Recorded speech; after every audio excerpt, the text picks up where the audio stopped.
Hare Krishna. We see how dangerous it is to have material desires, that not only do they rob us of our peace of mind and give us all kinds of negative emotions like envy, lust, anger at not having fulfilled our desires, and it makes us even in our just like how Hiranyakashipu was a source of trouble to Prahlad Maharaja because he was in the way of his uh, realizing his ambition. Prahlad Maharaj actually showed him the truth that he is not God, and he refused to accept him as God, and that was unacceptable. I mean, that gave him so much of distress to Hiranyakashipu. I mean, actually, Prahlad Maharaj didn't do anything. He was not a source of threat to him at all. It's just that Prahlad Maharaja refused to acknowledge him as the Supreme Lord, and on the other hand was giving him directions as to who was the Supreme Lord. And so that was unbearable for him, that he was ready to kill him. So material desires are like this when because mostly we have material desires not only just for ourselves, but we want to have acknowledgement from others that whatever we have, we want others to appreciate it, glorify us, and make us feel wonderful as if we are the Lord. And when we don't achieve this, then it can take us to behave like demons in so many ways. Either when we have something, we try to exploit others, or to fulfill our desires, and or we try to harm others if we don't if they are on the way.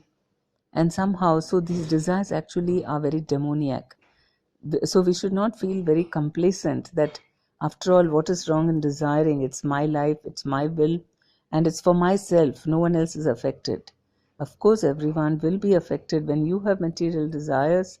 Then if they're not fulfilled, you get angry, and then you may take it out on other people, or you envy someone who has something you don't have.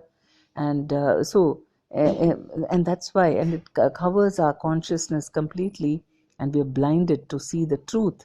We cannot see the truth clearly when we are blinded by this lust for something, and we will think that the whole world is my enemy trying to covet what I want. We'll think everyone is a potential competitor who's actually either envying you for what you have, or trying to get the same thing that you want, or to snatch something from you. And so in this way, this is why in this whole world there is so much suspicion and lack of trust, uh, because each one is just trying to become God, and he thinks that all others are his competitors. On the other hand, in Vaikuntha is a place of free from anxiety, because nobody has any material desires. Everyone is filled with desires of love to serve the Supreme Lord, serve everybody else. So the desires can just need to be transformed. It's not that we become free from desires. Desires are always a nature of the soul. But when it's only for our sense gratification, they become material, and they're very, very harmful, not only to us, but as well as to others.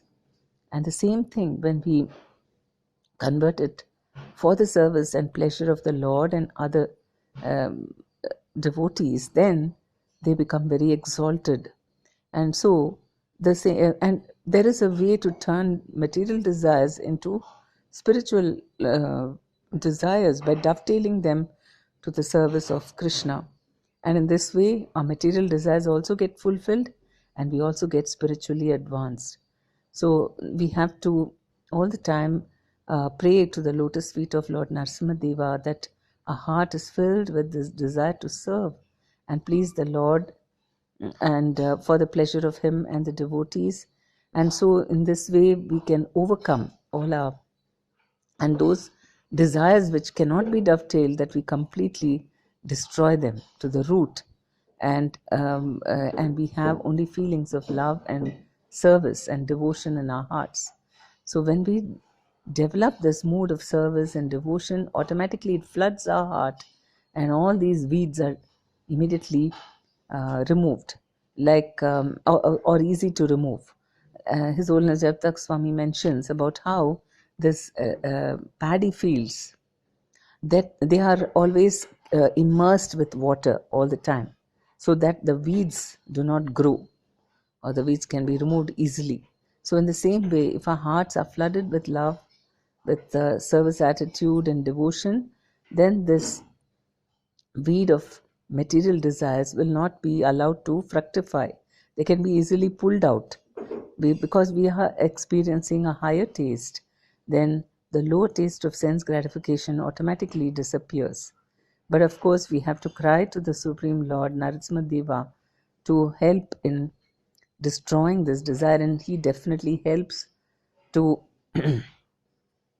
uh, remove these desires or and arrangement so that it will not reappear in our hearts.